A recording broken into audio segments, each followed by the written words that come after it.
Good morning. We are continuing the AACC ethical code in counseling. 1-310 is securing informed consent. That's what counselors are supposed to do. Our personal information is very important. Lots of people are losing their information to uh, three parties, and without notice it. Um, that is very kind of scary thing because lots of people are just using internets with password, ID, and it has lots of information like telephone numbers, email address, and even physical address and something like that, and family relations, social status like jobs and something like that. So we just have to care that. Even major internet sites like Amazon or some other internet websites, they got hacked. They got hacked. Even government websites got hacked, and they lose the people's information, and that is very scary thing. But for counselors are supposed to keep the client's information safe. Um, Christian counselors secure client consent for all counseling and related services prior to the initiation of care of services. So before we start real counseling, we usually have the first interview between counselors and clients, and then clients maybe need some diagnosis uh, with inventories. And for the first session, we have to work on lots of papers and documents, including this. So it says counselors counselors want their clients' information safe. We don't. We are not supposed to tell the particular person's stories and physical, emotional, and um, conditions to other places. Even there are some case books which has lots of cases, so counselors and other peoples can uh, just study about it, so they can um, sharpen um, their counseling skills, and regular people can read it and can get some help from the cases. Um, the professionals have case studies. For those things, we don't want to make the kind of fake situations, but we want to use real situations. But for those cases, uh, the authors and counselors have to have their clients' consents. Without that, we cannot use it. Well, definitely we are not using the real names and the exactly same situations, or people can notice who is got in trouble or who got the counseling services before. That is no good for clients at all. So we have to work on the papers a lot before we start the real counseling. This includes the video audio taping of client sessions. The reason why we are taping it, we want the counselors want to work on the cases hard, and counselors have to take notes or tape it or videotape, so uh, we can counselors can um, just just repeat it and think about it and for finding the best solutions for the clients. But and in addition to that, there is security reasons too, because there are only a counselor and a client. Client depends on situations. If that is a couple or family counseling, there can be more than one client, but um, there can be lots of incidents, from counselors or from clients. Both parties can be dangerous for each other. And I think last month, a patient who has schizophrenia, uh, he was hospitalized, but uh, when the client had kind of counseling or treatment from a psychiatrist, but the client just killed the psychiatrist. For example, that can be happened. So there can be beatings and verbal fightings and physical threatenings. There can be lots of things happening. So uh, usually counseling centers and rooms have security cameras for them. But basically, counselors and psychiatrists want to use the videotapes and audio tapes for finding the best solutions for their clients. That's the main reason. The use of supervisory and consultative help, the application of special procedures. Um,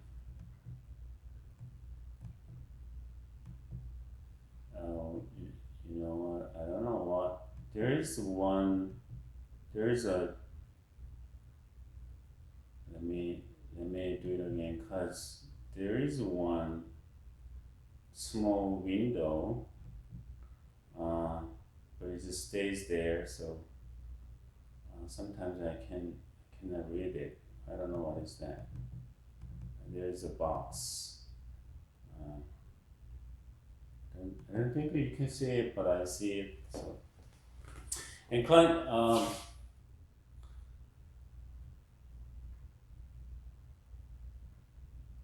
Okay.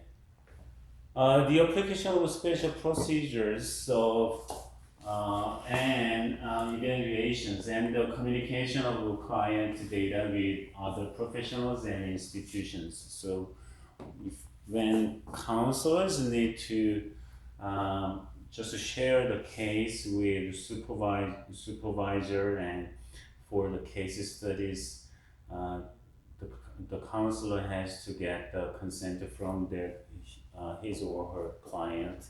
Definitely, there must be the written consent. Counselors take care that number one, the client has the capacity to give consent. That means all clients can have kind of a mental ability to consent or not consent. But if they don't have that kind of power, kind of ability to consent by themselves because of the mental retardation, and then for the case, the client has 5 years brain capacity. So in that case, counselors need to get their clients, parents, or advocates' consent. Okay. Number two, that counseling has been discussed together with the client, and that the client reasonably understands the nature and process of counseling.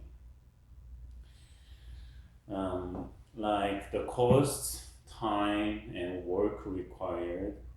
Because in some cases, counselors can give uh, their clients homework or assignments like just step outside of their house or homes and then walk 30 minutes 3 times a week or something like that. Or wash their bodies once a day, like take a shower, because some people cannot do that because of the depressions or other problems, schizophrenia or something like that, and they can refuse to wash their bodies, and then counselors can give them assignments for making them better. And the limits of counseling, because counseling cannot, heal everything, okay? Because we are working for clients and their health, but counselors are not the saviors, and then counselors are limited because we are all same human beings, but has have counseling skills and techniques and knowledges as professionals, but excuse me, but uh, we have so counselors have to know their limits, and clients want to know uh, their counselors have limits too. Okay, and um, and any appropriate alternatives, because there can be some other alternatives for counseling. Just sitting in a counseling room and talk with counselors, for an hour once a week. But counselors can notice that um, clients need something else, like a sports club they like, and join to the sports club they like. And as I said, there can be some assignments, including joining to a sports club, but other clubs and activities, and maybe clients need some help from social workers, and there can be some other alternatives too. If counselors notice that their clients need some medicines, counselors don't prescribe medicines, so they can refer to their psychiatrist so that they can get proper medicines and something like that. And those can be combined together absolutely. Um, and the client freely gives consent to counseling, yes, without coercion or undue influence. Um, we counselors don't want to don't give counseling services to the clients forcefully, which means we don't want to. You have to have counseling service. That is not quite right, because we all human beings have free will to get service or not to get service. So um, if that counseling service is forced by something else, then what kind of fruits we can expect, because clients will not help with help their counselors, and then there can be and there can be some, you know, lots of hacks.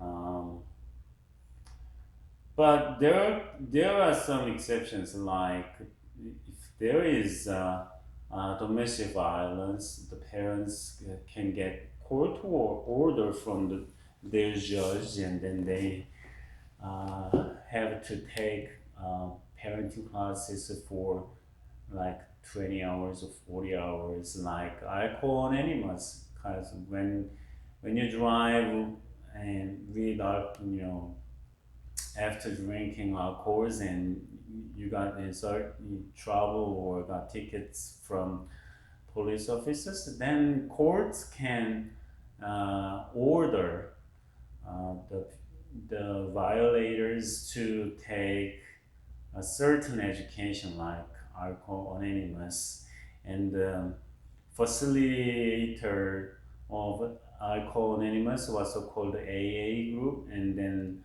um, alcohol anonymous. Uh, they check the attendance and um, assignments and something like that. So in those cases, clients can uh, be forced by the law, and they have no other options but taking counseling sessions. So that is there can be certain force or forces to have counseling services. Um, other than that, we are all free people, so we don't want to get forced to have counseling services.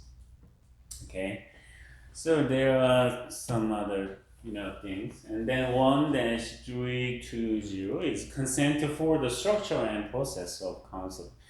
Christian counselors respect the need for informed consent regarding the structure and process of counseling. And at the onset of counseling, counselors and clients should discuss and agree upon the following. So counseling service is kind of agreement. You know, if you, for example, if you go a coffee shop, you pay some money for the coffee, and you got the coffee. Okay, it's um, something like that. So if you don't pay, you don't get the coffee. I mean, I'm not talking about only money, but if you are willing to get counseling service, and you can get counseling service. Okay, and counselors and clients should discuss and agree upon the following. Number one is the nature and course of counseling, including expectations. And after the first meeting, counselors can explain their clients, what kind of counseling services they're gonna get, and what kind of expectations they can have. And number two is client issues and goals. Um, so after the first meeting, or maybe plus a couple of more sessions, counselors can expect, you know, can explain what kind of issues the clients have, and well, clients can tell counselors what kind of issues and problems and goals they have and they expect, and same thing to the counselors. Counselors can explain what kind of issues the client has, and what is the of goal goal for the counseling services. Number three is the potential problems and risks, as well as reasonable alternatives to counseling. Um, there can be some problems and risks from the counselings too. Well, counseling is helping vulnerable people, but there still can be problems and risks. Like when the clients don't uh, just cooperate with their client and counselors, then they can expect something good, right? And and maybe they can see the reality from the counseling sessions, then um, they can get angry, they can get depression more because they have to face to their realities. Because realities can be very hard for some people. I think many people, because we. That's why people are running away from their realities.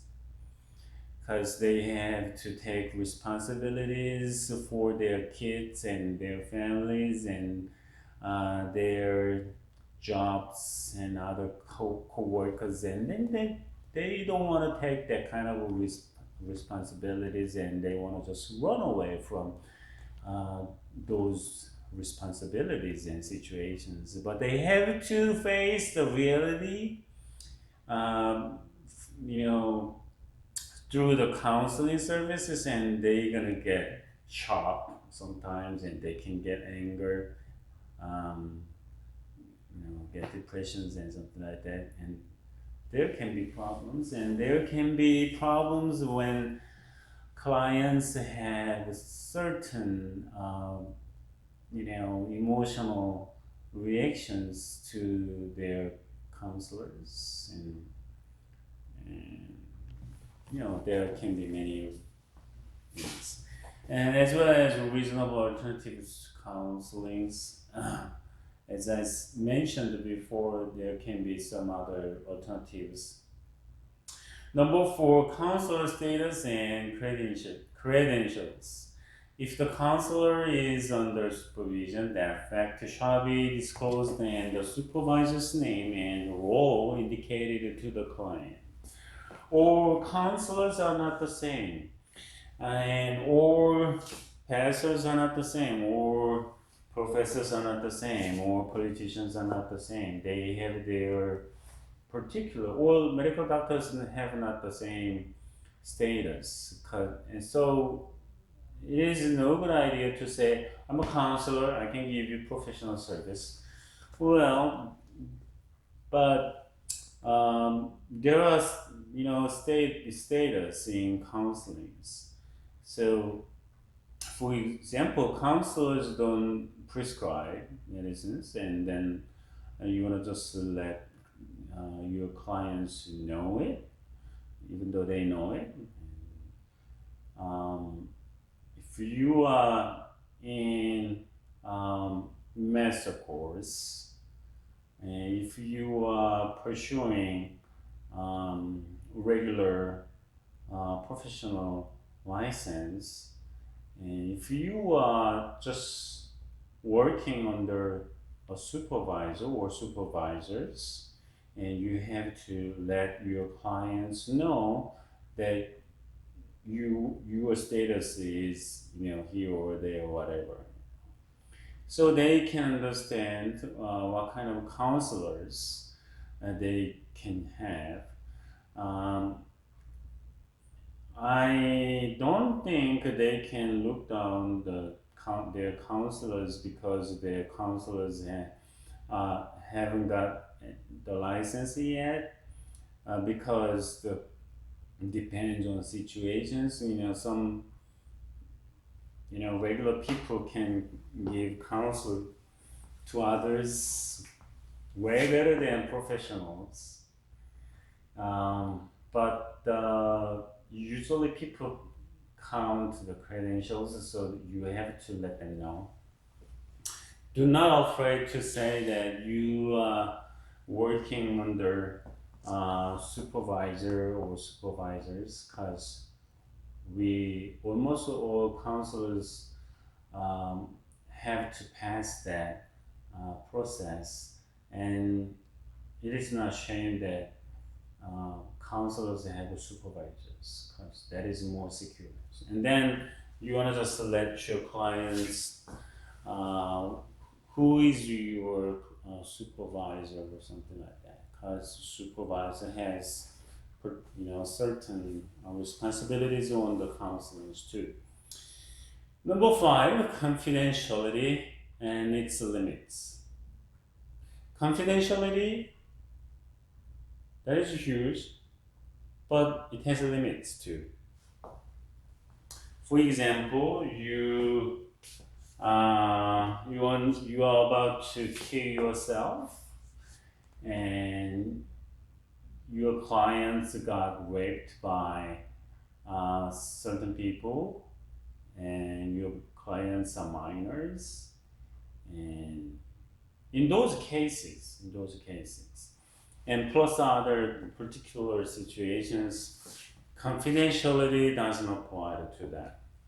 But that's the limits, okay? As I said before, a patient got raped and beaten by some particular people, other people, then medical doctors have to call police for investigating. Okay, they have no choice. They have to. And teachers, nurses, school nurses, they have to give notice to, and then have to report that kind of a thing to the principals or upper level person or organizations, including police department, or they are in trouble because they have a duty. They have a duty to report to those things. 7, limitations about time and access to the counselor, including directions in emergency situations. Okay.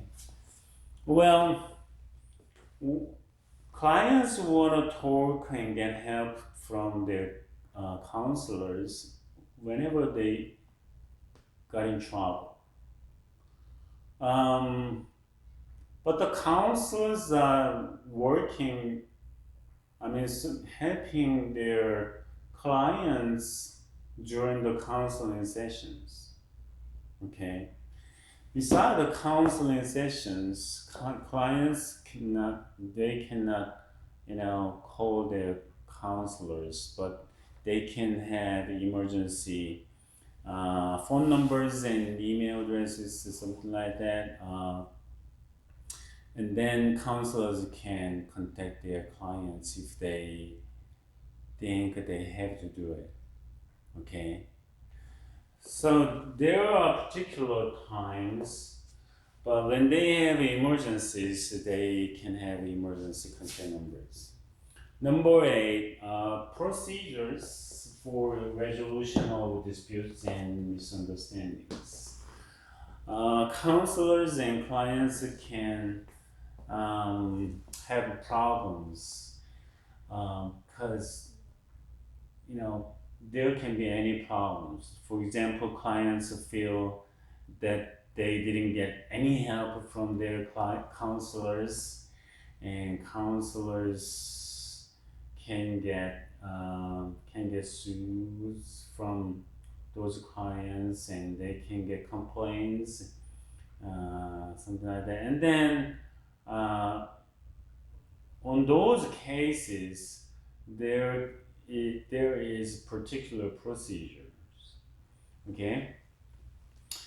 And then how they can solve that kind of problems when they have disputes and disagreements, and there is particular process you have to explain that to your clients. 1-320A, consent from parent, legal guardian, or client representative. Okay, Christian counselors obtain consent from parents or the client's legally authorized guardian or representative when when clients are minors or adults who are legally incapable of informed judgment or giving consent. For example, severely emotionally or intellectually disabled and organically impaired, those who are actively psychotic, elderly with significant Alzheimer's or dementia, etc. Okay? When they have those kind of problems and situations, they cannot decide, or make a decide on counselings or something like that. So if you want to just get the signature, please sign on it. You don't want to do it because even though they do that, the paper or documents is useless because they don't have that kind of ability to consent on the documents and agreements because of their limitations. And then in those cases, you want to get consent from consent from their parents and legal guardians and representatives. Or you got in trouble because you want to just abuse your clients because they have limitations.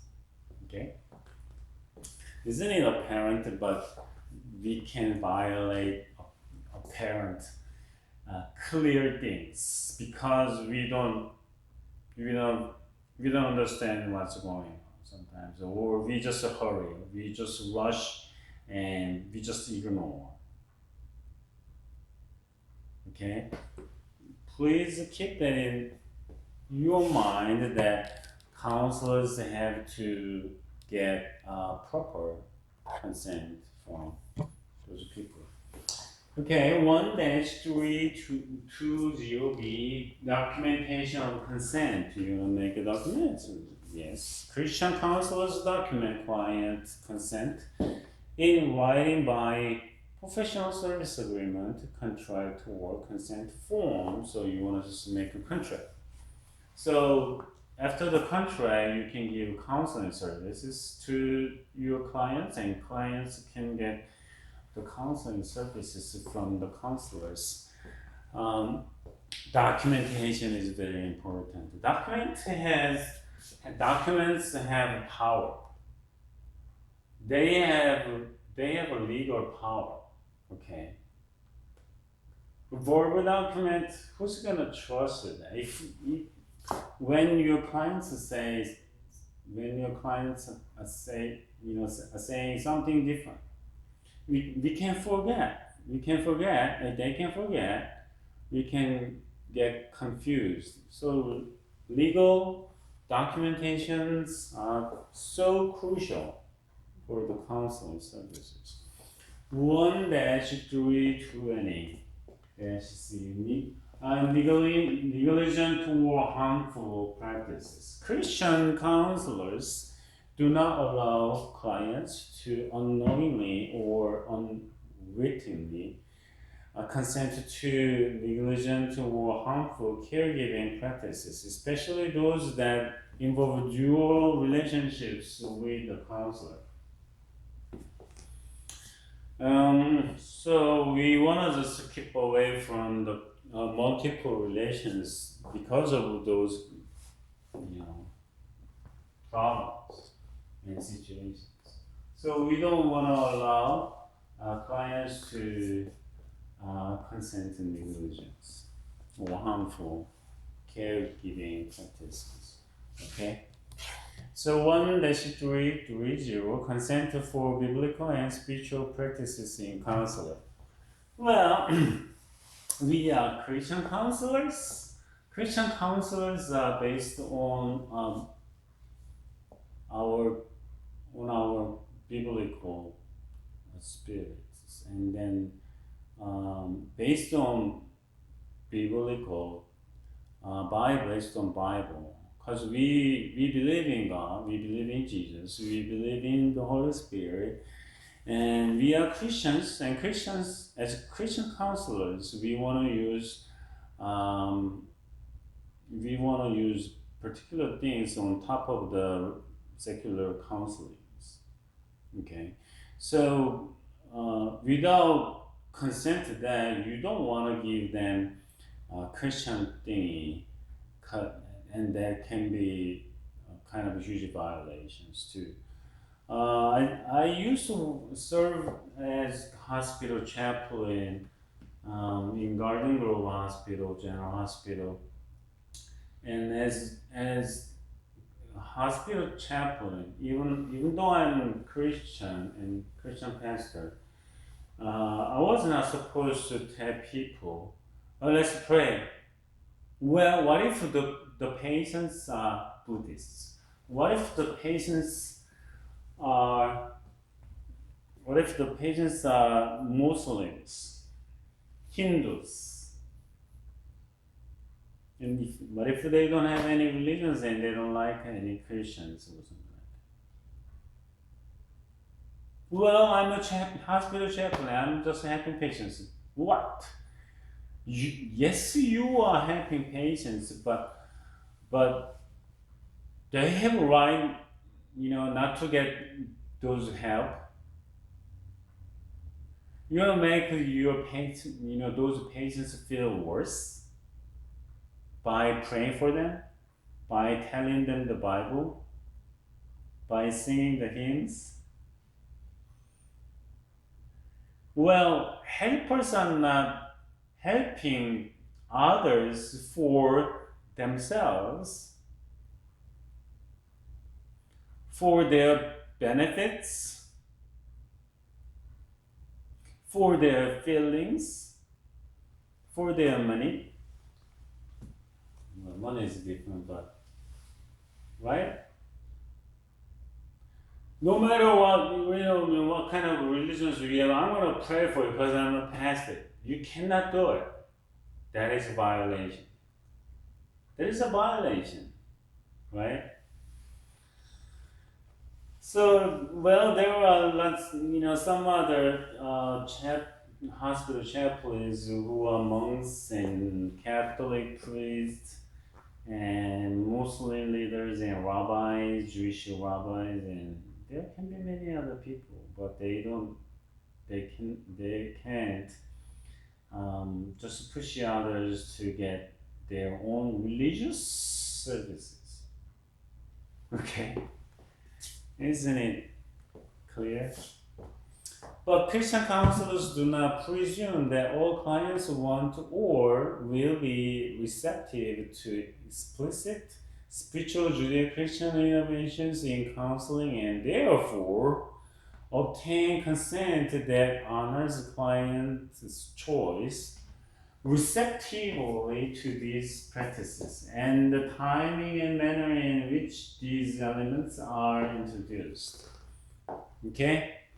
So if you want to just provide Christian counseling services to the clients, you want to tell them that I am Christian counselor and I'm using this and that. Maybe if you want to know, I can tell you what kind of denominations I belong to, something like that. Okay. This includes, but is not limited to the following. Number one, prayer for and with clients. Okay? You're gonna get consent. You're gonna get consent. You wanna just tell them that you wanna do that. Two, Bible reading and reference. Well, Christians can get big help from Bible verses. Christian counselors can just give them the Bible verses, provide those things to their clients so that they can get spiritual power, not power reasonably and emotionally, but also spiritually. Number three, spiritual meditation. Well, Christian counselors can ask clients to take meditation for like 3 minutes or 5 minutes. during the counseling sessions so that they can get kind of a spiritual peace in their mind and then order in their brains, right? So meditation is powerful, but you want to get consent.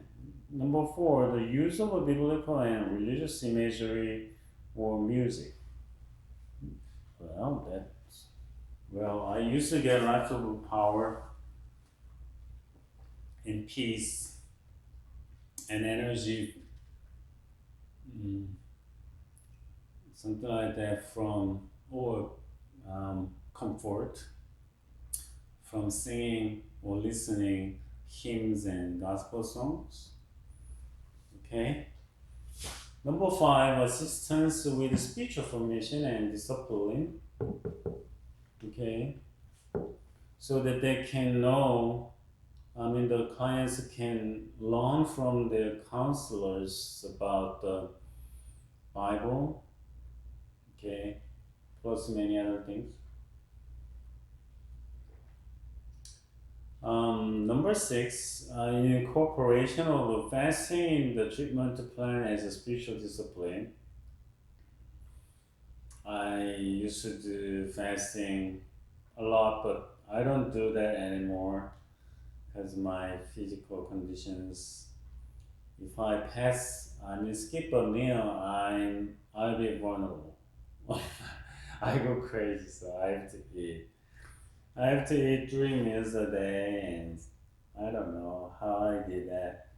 Especially when I did the fasting when I was in high school. That was very hard because teenagers are supposed to eat 5 meals a day plus snacks.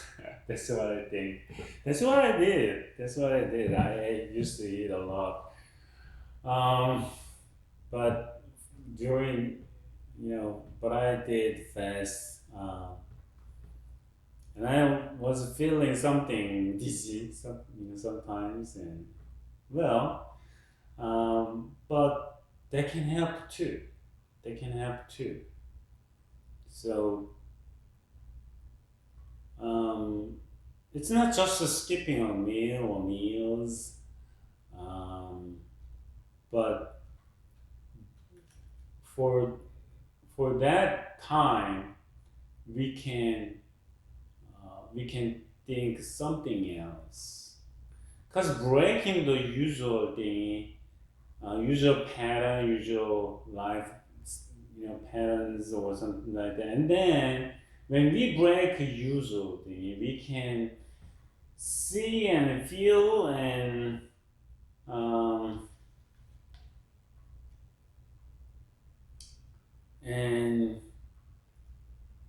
notice something we couldn't see and think and feel. Okay, so that can be helped. Number 7, other common spiritual practices. Okay, like sitting in worship services, which is pretty hard under this coronavirus situations. California governors got lots of complaints from churches and church leaders because they are asking the government to allow churches can open their services so that they can have services in the sanctuary instead of the parking lots or parks or any other open areas. So because it is pretty hard, and churches are losing lots of incomes, and pastors are losing their spiritual powers over their church members, and so there can be many other reasons. So churches and church leaders are asking governor and government to um, to allow the churches can have services indoor. Um, but that is against that is pretty tough because that's against to the public health. Well, there is no clear data that Christians they don't get coronavirus at all. We got coronavirus. We can get coronavirus because the virus. Well, uh, a young lady after the band worship service, um, she got an interview with. She just answered to a reporter in the parking lot that she said I'm covered by the blood of Jesus, so I'm okay. That's what she said, and uh, well, she has strong faith, but scientifically she's stupid, and there is no guarantee that she will not gonna get coronavirus or something. So that is something. Well, she can be right, but in with common sense, she's totally wrong, right? So even though she has a strong belief, but for the public health, the government is thinking that the Sunday services or worship services indoor services can be very dangerous to people. I think that is right. It's not religious persecutions or something like that. It's not persecuting the Christians at all. It's for public health, and that's for our lives. Our lives. So I'm just following the government's directions. If that is religious persecutions, I'm gonna just shout shout on the streets, but I don't think that is that. Okay. All right. So Christian counselors want to let their clients know what kind of Christian counseling skills and techniques and can get provided to their clients. 1-340 special consent for more difficult interventions. Well, more difficult interventions? What is that? Christian counselors obtain close or special consent for more difficult and potentially controversial practices. These include, but are not limited to, number one, deliverance and spiritual warfare activities. Well,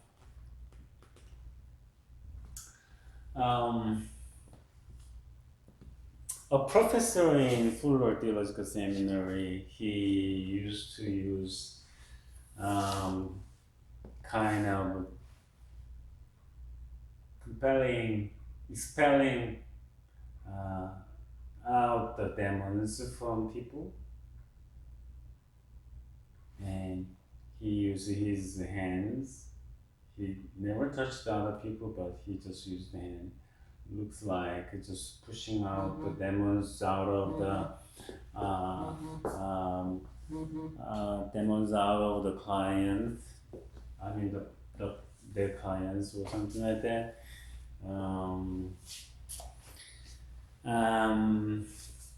Well, actually, I got experience. I was in a mission training, and then the school invited a couple of teams and person for fighting like spiritual warfare. One of them was was the author of Spiritual Warfare. Okay, and excuse me. Well, that can be applied to counseling, Christian counselings. Depends on what kind of Christians the counselors are, and depends on what kind of Christians Christian counselors. Um, so it depends on the Christian counselors. So that can be pretty delicate and complicated. To cult deprogramming work, okay, there is kind of a famous religious group in Korea like Shincheonji New Heaven or whatever, and it has lots of church members. I don't say that is a regular church. That is kind of cult, and they just allure people and they just teach their their members something particular, and then they, especially the young people, are asked to leave their families until they got solid teachings and studies. That's what they made and they programmed. Once they got that kind of basic teachings, classes, they don't listen to their parents. They don't listen to any others. They never think that, their religion is a cult. Because they think that is the best. All others are stupid, but they are the best. And they got brainwashed by the cult and cults, and once they got brainwashed, it's pretty hard to deprogram. So education is that important. So once you got learned something wrong, but you are believing that is right, how you can change that? It's not easy. Through recovery memories and the treatment of past abuse or trauma. Okay. Number 4, the use of hypnosis and any kind of introduction of altered states. For the number 3, Freud, 지금은 Freud used to use psychoanalysis for that, and he used to work with their clients for a long time, like a year, normally 2-3 years or 5 years or something like that. That is kind of a long process, and he wanted to have their clients to recall all the traumas and abuses so that they can see what happened clearly and what they can do. Right? That is kind of hard. Number 4, the use of hypnosis and any kind of induction of altered states. Those things. Special consent for more difficult interventions. That's why it's more difficult interventions. 5, authorizing by medical doctors and medications, electroconvulsive therapy or patient restraints. Electroconvulsive therapy is this, when the client has particular problems, problem or problems, they can stimulate their brain with electricity that is not 110 voltage or no, it's not that kind of thing. But they can just put the you know the rods, metal rods in their brain brains, and then they can stimulate with electricity. There can be stimulation, there can be shock. So that is what's so called electric shock, and then they can just well, that works sometimes in some cases, right? And there can be some dangers too, but professionals can practice that. And for using those kind of things, they have to get consent from their clients. Number 6, the use of aversive, involuntary, or experimental therapies. Okay. When the counselors cannot find anything else but something, this kind of thing, they can explain what kind of therapy is it, or techniques, skills, this experiments, and they have to get the consent from their clients. Okay, so we don't want to be the moment for any experiment. Okay, number 7, engaging clients who are struggling. I mean, lots of medical companies and medicine companies are working on the vaccines for coronavirus 19, and they have to work on the animals first, and then work on the particular patients and people or normal people, so that they can see if that medicine or vaccine is working for people. Before they have a massive production, they have to pass that kind of experiments, and they can get the volunteers from normal people or from the patients, and then they can get they absolutely need consent, and they have to know it, and they have to explain everything. Well, something like that, we can, Christian counselors can experiment for the better result and for better help, and then they can get consent from their clients. Number 7, engaging clients who are struggling with the same-sex attraction, crisis, pregnancy, abortion, decision making, and end-of-life issues.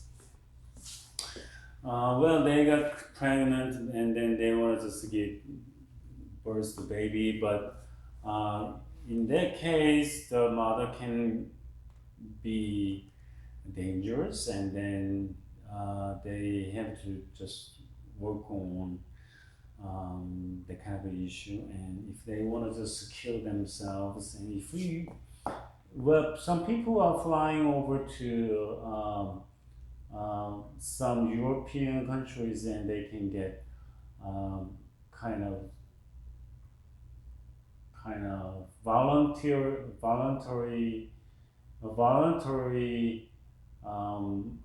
suicide. I don't know if that is treatment or events or whatever, and then they can.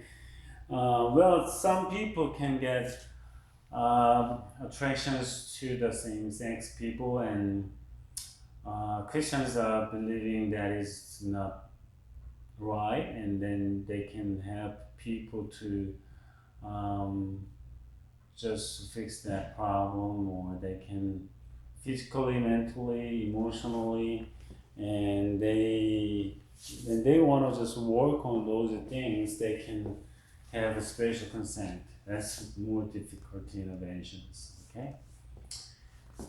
Well, those are kind of tough, but For those cases, we need special consent from our clients, and that is very important for avoiding the legal responsibilities and protect that, which means we have to protect ourselves. Okay.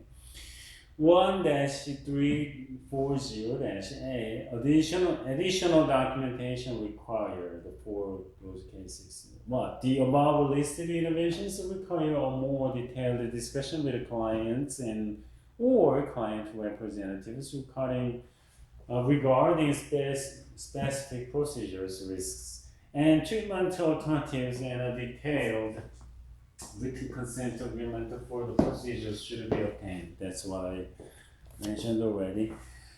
Documentations are that important, okay?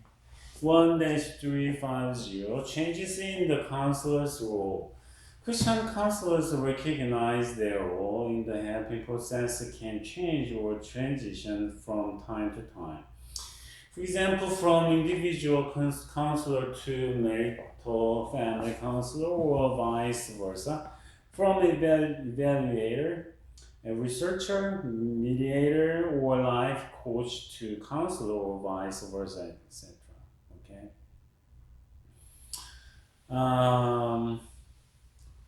Well, so if that helps to helps clients, we can take those kind of roles as long as we can do that. We can do that, right? Counselors secure new and or additional informed consent that is congruent with any new therapeutic role, as well as discuss the benefits and the risks inherent in the transition. Excuse me. So counselors, when counselors feel that they want to just take those kind of roles for helping their clients, and then they want to get extra consent, right? Because counselors' roles are adding. It's not dramatic change, but it's adding the roles. So, like educator and trainer or something, we want to get extra consent from our clients. ES1-400, confidentiality in Christian counseling, a call to trustworthiness. Well, that is kind of very important, okay? Confidentiality recognizes that every client has a fundamental moral and legal right to privacy and to have a wide range of personal thoughts, opinions, beliefs, and behaviors that are protected from public knowledge. If they want to just open those things in public, they can do that, but not counselors.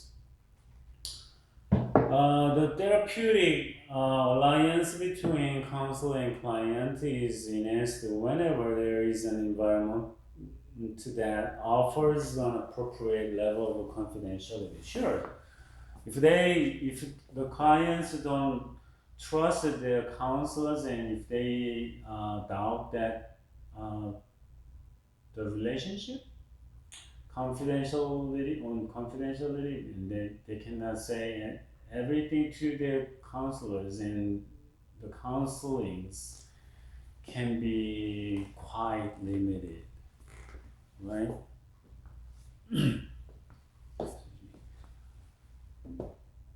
This dynamic helps promote strong and effective trust in relationships and is an essential factor in facilitating self-disclosure and the potential for personal, relational, and spiritual growth and wholeness. Right? That's quite apparent. Okay, one more thing to do, and we're gonna just wrap it up today. 1-410, maintaining client confidentiality. Confidentiality. How are you gonna take care of that? You don't wanna just put the documents in a Starbucks. You don't want to just move the documents out of the office basically because you want to just keep those documents in a safe place. If you want to just take those papers out of the office for some reasons, and then you want to just take a note, like checkout list or something. Christian counselors maintain client confidentiality, privacy, and privileged communication to the fullest extent allowed by law, professional regulations and ethics, and church organizational rules. Confidential client communications include all over written, telephonic, audio or videotaped, electronic or internet and web-based communications like chatting, rising within the happy relationship. Apart from consent to regulatory, mandatory or legally required disclosure, counselors shall not break confidentiality regarding client communications without first discussing the intended disclosure and securing written consent from the client or client representative. Excuse me, if you have your supervisor and you want to just show or tell what's going on with your clients to your supervisor, and the clients have to know that I'm gonna just share that case to with my supervisor, something like that. But that's it. All right. For using that case for excuse me, writing books or case studies, and you have to talk with your clients too. That's a parent, right? 1-410A, discussing the limits of confidentiality, because there are limitations, right? On confidentiality, I already mentioned that.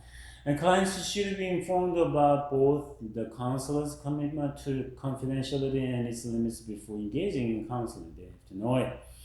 Christian counselors avoid stating or implying that confidentiality is guaranteed or absolute, and discuss the limits of confidentiality, privacy, and privileged communication with clients at the onset of counseling. Okay, so you have to tell and get the consent from your clients that there can be limitations on confidentialities, like their clients want to get suicide, or they have to call, and then counselors have to call police or for their representatives,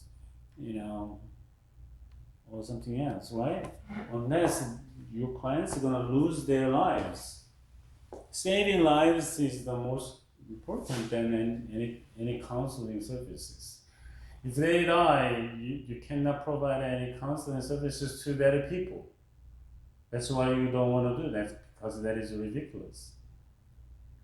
That is not doable. So you want to just think about the limitations, and you have to know the limitations clearly so you can act properly for your clients. Okay.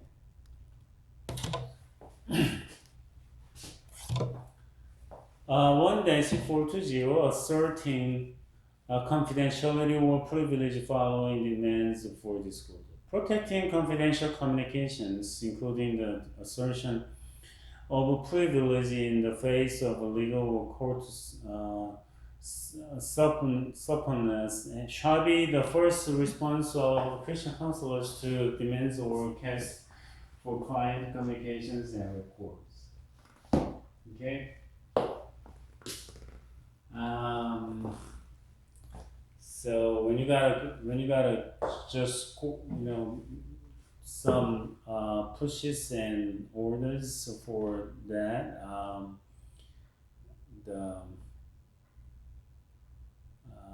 you have to keep the confidentiality. Okay.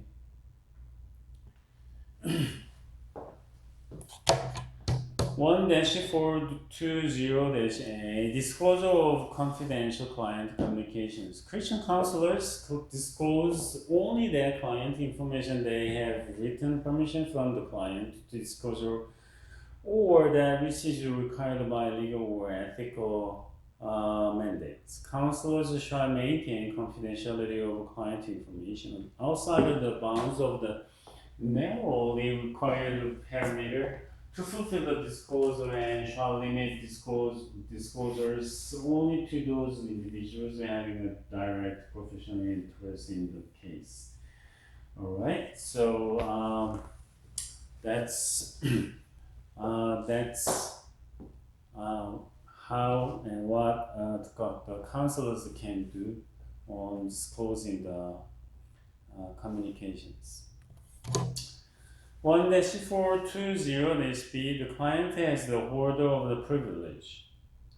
Christian counselors understand that disclosure of all client communications other than those required by regulatory mandated or legal standards that this discretion of the client or the client's legal representative and the clients may both consent to the release of information or revoke a consent at any point in the counseling process. So, except the limitations and except the exceptions, all privileges on the communications in counseling sessions have clients, not counselors. Okay? Only clients have the right and privilege to hold the communications. Okay? Counselors have no power and privilege to open it to somebody or in public without consent. Okay? If that is, so counselors do not assume that you can do something this and that. Just to follow the directions. That's why we have codes. Well, which group you belong to, the codes can be different, but basically these things are about the same. Okay? If that is not related with the Christian thingy, those things are basically, I think it's the same. 1-420-C, subpoenas.